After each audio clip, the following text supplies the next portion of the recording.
ಮಾಡೋದು ತುಂಬಾ ಶುಭ ಅಂತ. ಎಸ್ ಮಾವಿನು, ನೀವು ಹೇಳ್ತಿದ್ರಿ ಈ ಸಂವತ್ಸರ ಪರಾಭವ ಸಂವತ್ಸರ. ಸೊ ಇಡೀ ಒಂದು ಯುಗಾದಿಯ ಪ್ರಮುಖ ಅಂಶ ಅಂದ್ರೆ ಅದು ಪಂಚಾಂಗ ಅಂತ.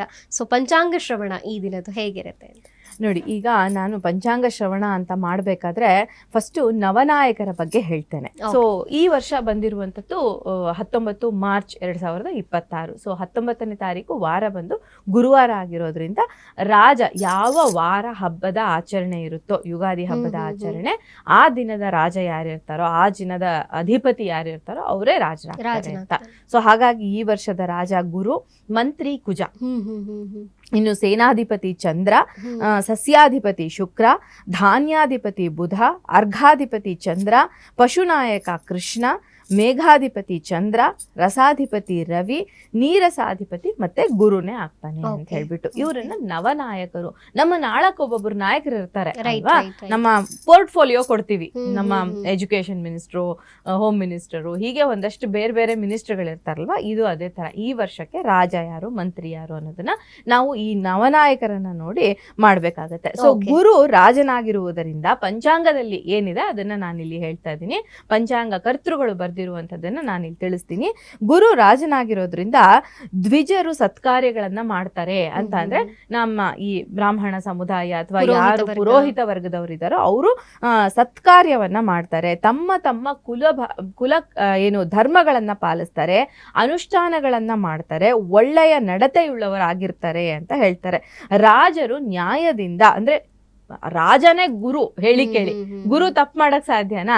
ಸೊ ಹಾಗಾಗಿ ರಾಜರು ನ್ಯಾಯದಿಂದ ರಾಜ್ಯ ಪರಿಪಾಲನೆ ಮಾಡ್ತಾರೆ, ಪ್ರಜೆಗಳು ಆರೋಗ್ಯದಿಂದ ಇರ್ತಾರೆ, ಒಳ್ಳೆಯ ಮಳೆ ಆಗಿ ಧಾನ್ಯಗಳು ಹೇರಳವಾಗಿ ಬೆಳಿತವೆ ಅಂತ ಹೇಳ್ತಾರೆ. ಇನ್ನು ಕುಜ ಮಂತ್ರಿ ಆಗ್ತಾನೆ. ಸೊ ಕುಜ ಮಂತ್ರಿ ಆಗಿದ್ದಾಗ ಪೈರು ಪಚ್ಚೆಗಳು ಒಣಗಿ ಹೋಗ್ತವೆ, ಸ್ವಲ್ಪ ಮಟ್ಟಿಗೆ ಪೈರು ಪಚ್ಚೆಗಳು ಒಣಗಿ ಹೋಗ್ತವೆ. ಅಗ್ನಿ ಭಯ, ಕುಜ ಅಂದ್ರೇನೆ ಬೆಂಕಿ, ಹೀಟ್ ಜಾಸ್ತಿ ಅದು. ಸೊ ಹಾಗಾಗಿ ಅಗ್ನಿ ಭಯ, ಜಲೋಪದ್ರವ, ಸುಂಟರ ಗಾಳಿ ಬಡಿತ ಹೆಚ್ಚಾಗಿರುತ್ತೆ. ಈ ನಮ್ಗೆ ಬಿಸಿಲು ಈ ತರದೆಲ್ಲ ಇದ್ದಾಗ ರೋಗ ಭಯನೂ ಜಾಸ್ತಿ ಆಗುತ್ತೆ. ಹಾಗಾಗಿ ಈ ಸಮಯದಲ್ಲಿ ಸ್ವಲ್ಪ ಮಟ್ಟಿಗೆ ರೋಗ ರುಜಿನಗಳು ಈ ವರ್ಷ ಕಾಡೋದಕ್ಕೆ ಅವಕಾಶ ಇರುತ್ತೆ ಅಂತ. ಇನ್ನು ಚಂದ್ರ ಸೇನಾಧಿಪತಿಯಾಗಿದ್ದಾನೆ, ಹಾಗಾಗಿ ಮೋಡಗಳು ಚೆನ್ನಾಗಿ ವರ್ಷಿಸ್ತವೆ ಅಂತ ಹೇಳ್ಬಿಟ್ಟು ಮಳೆ ಬೆಳೆ ಚೆನ್ನಾಗಾಗುತ್ತೆ, ಧಾನ್ಯಗಳು ಮಳೆ ಚೆನ್ನಾಗಾಗುತ್ತೆ. ಬಟ್ ಅದರಿಂದ ಧಾನ್ಯಗಳು ಚೆನ್ನಾಗಿ ಬೆಳಿತವೆ, ಧಾನ್ಯದ ಬೆಲೆ ಕಡಿಮೆ ಆಗುತ್ತೆ.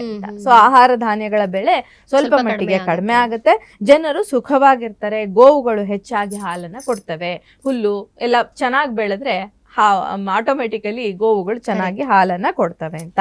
ಇನ್ನು ಶುಕ್ರಸ್ಯ ಸಸ್ಯಾಧಿಪತ್ವ ಫಲಹ ಅಂತ ಹೇಳ್ಬಿಟ್ಟು, ಅಂದ್ರೆ ಶುಕ್ರನು ಸಸ್ಯಾಧಿಪತಿಯಾಗಿರೋದ್ರಿಂದ ಕುಷ್ಕಿ ಬೆಳೆಗಳು ಏನಿವೆ ಅವು ತುಂಬಾ ಚೆನ್ನಾಗಿ ಬೆಳಿತವೆ. ಅಂದ್ರೆ ಒಣ ಭೂಮಿಯಲ್ಲಿ ಬೆಳೆಯುವಂತಹ ಭೂಮಿಗಳು, ಈ ಕಡಲೆ ಬೀಜ ಈ ತರದ ಧಾನ್ಯಗಳು ಅಷ್ಟೇ ಅಲ್ಲ, ಫಸಲುಗಳು ಚೆನ್ನಾಗಿರ್ತವೆ. ಮತ್ತೆ ಬೂದು ಮಣ್ಣಿನಲ್ಲಿ ಬೆಳೆಯುವಂತಹ ಬೆಳೆಗಳು ಯಾವಿವೆ ಅವು ಕೂಡ ತುಂಬಾ ಚೆನ್ನಾಗಿ ಬೆಳಿತವೆ ಅಂತ ಹೇಳ್ಬಹುದು. ಸೊ ಇದಿಷ್ಟು ಇಂಪಾರ್ಟೆಂಟ್.